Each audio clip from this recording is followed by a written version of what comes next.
महाराष्ट्र नवनिर्माण सेनेचे भूमिकेच्या विरुद्ध आज भीम आर्मीचे अशोक कांबळे आणि सुनील शुक्ला एकत्र आले आहेत। अशोकजी, काय सांगेल, आज तुम्ही सुनील शुक्ला यांना भेट घेतली आहेत, काय विषयावर चर्चा झाल्या आहेत आणि काय मुद्दा घेऊन तुम्ही यांच्यासोबत आले? बघा, भीम आर्मी ही अन्याय अत्याचाराच्या विरोधामध्ये लढते आणि एज्युकेशन हा महत्त्वाचा भाग आहे आमच्या कामाचा। आणि कोणावर अन्याय अत्याचार होत असेल तर आम्ही त्या ठिकाणी तात्काळ पोचतो आणि काम करतो, न्याय देण्याच्या भूमिकेमध्ये काम करतो। हा देश संविधानावरती चालतो, हा देश सर्वांचा आहे आणि सर्वात प्रथम ह्या भारतातले नागरिक संविधानाच्या अधिकारानुसार कोणत्याही राज्यामध्ये जाऊन नोकरी करू शकतात, रोजगार करू शकतात, शिक्षण घेऊ शकतात, स्वतःचं घर विकत घेऊ शकतात।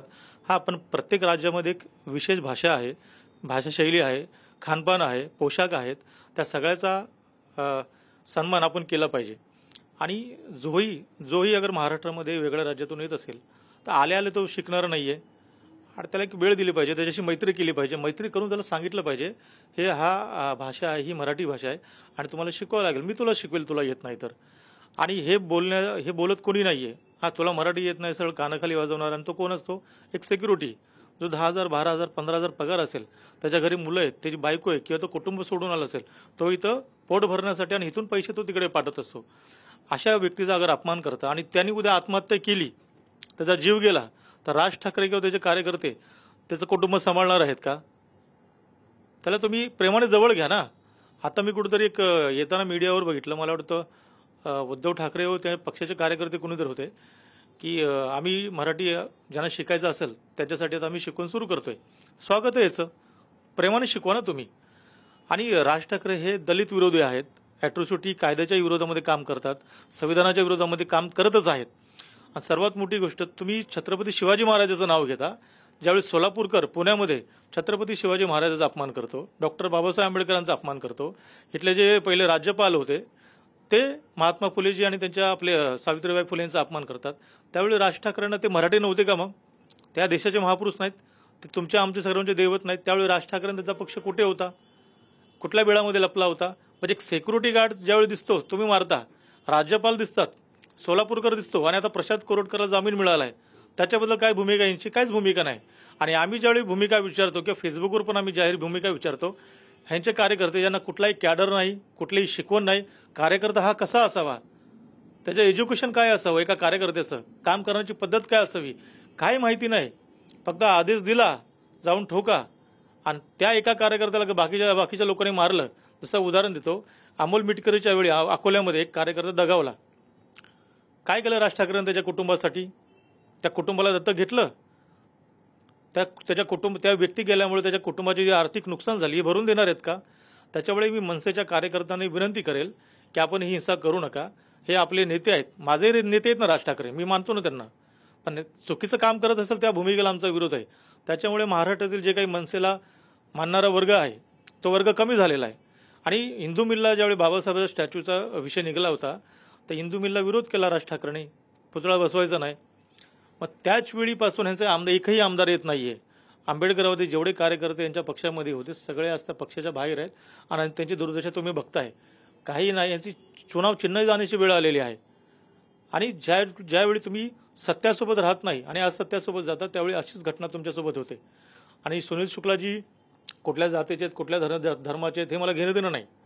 आज ते भारतीय नागरिक आहेत, संविधानाच्या अधिकारानुसार ते न्याय देण्याच्या भूमिकेमध्ये काम करतायत। संविधानाच्या अधिकारानुसार अगर कोणी अन्याय करत असेल तर ते कोर्टामध्ये गेलेले आहेत आणि मला त्याचा सन्मान आहे, मी त्यांचं स्वागत केलेलं आहे। आणि अशा कार्यकर्त्याला भेटण्याची मला इच्छा होती म्हणून मी त्यांची आज भेट घेतली आणि त्यांना हेच सांगितलंय की तुला धमक्या वगैरे भरपूर येतात, कारण जो समोर येऊ शकत नाही तो लपून फक्त फोन करू शकतो। आणि काल पण काही आले चांदोलीच्या भागातूनही फोन, ते सगळं मी नाटक नौटंगी बघत होतो। आणि अशा अनेक लोकांचे फोन येईल, पण ते घाबरणारे नाहीत, निडर आहेत, मी पण निडर आहे, ते पण निडर आहेत आणि आम्ही दोघं भाऊ आहोत। त्याच्यामुळे तुम्ही लढा, आम्ही आहोत। आणि मी काय अजून याचिका वाचलेली नाहीये, परंतु मी जे काही निवडणूक आयोगाला पत्र दिलं होतं त्याची कॉपी मी तुम्हाला देण्याचा प्रयत्न करेल आणि संविधान घेऊन आपण चालूया। नक्कीच त्याने पाठिंबा दिले, तुम्हाला काय वाटतं? बाबासाहेब आंबेडकरने जे संविधान बनवलेले आहेत ते सगळ्यांनी समजून आणि त्याला प्राथमिकता द्यावं, ही सगळ्यांची भूमिका असायला पाहिजे। आणि जे राजसाहेब ठाकरे आहेत ते संविधानचं वर नाहीत. लोकांना मारायचं, भाषा नावाने तुम्ही मारायचं आणि तुमचं राजकारण करायचं, हे ह्या देशात होणार नाही. आता छत्रपती शिवाजी महाराजांचं ते नाव घेतात, ते स्वतः छत्रपती शिवाजी महाराजांच्या विरोधक आहेत. हिंदवी स्वराज स्थापित केलेलं छत्रपती शिवाजी महाराजचं हिंदवी अफगाणिस्तानपर्यंत होतं. हे नुसतं महाराष्ट्रापर्यंत सीमित ठेवणार आहेत का? आपण शिववडापाव नुसतं ठेवणार की पुरा देशात आपलं छत्रपती शिवाजी महाराजांचं नाव गाजलं पाहिजे? ह्या लोकांचं एकच आहे, वसुली करा, दमदाटी द्या, कानपट्यात मारा. त्यांना वाटलं हा सुनील शुक्ला कुठला तरी भैया असेल. त्यांना माहीत नाही हा सुनील शुक्ला महाराष्ट्राचा भूमिपुत्र आहे, मी इकडचा राहणारा आहे आणि मी कोणाशी घाबरत नाही. जमीन, जान और जेल इसकी ना चिंता थी ना है ना रहेगी. ह्यांनी परत त्या आपल्या कार्यकर्त्यांना बोला सुनील शुक्लाला दमदाटी द्या, धमकी द्या, त्यांनी केस मागे घेतला पाहिजे. मी आजचं पत्र तुम्हाला देतो, आजचा 10 तारखेचं पत्र देतो. मी इलेक्शन कमिशनला पत्र पाठवलंय. नुसतं पार्टी डिरजिस्टर नव्हे, यांना 2% वोट आलेले नाही. हा 2%चा पार्टी नाही. यांचं जे चुनाव चिन्ह आहे रेल्वे इंजिन हे काढण्यात यावी. ही जनरल कॅटेगरी झालेलं आहेत. आता जे रेल्वे इंजिन ज्या तिकडे थांबलेली आहे ना, जंग पडलेली आहे, ते तिकडनं निघणार, नक्कीच निघणार. यांना धडा शिकवलंच पाहिजे. आणि एकच आहे, संविधान सगळ्याच्या वर आहे.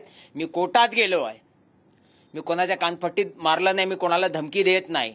राजसाहेब, जर तुम्हाला संविधानचं मान ठेवायचं नाही तर कोर्टात या, आपण बोलू एकमेकांशी.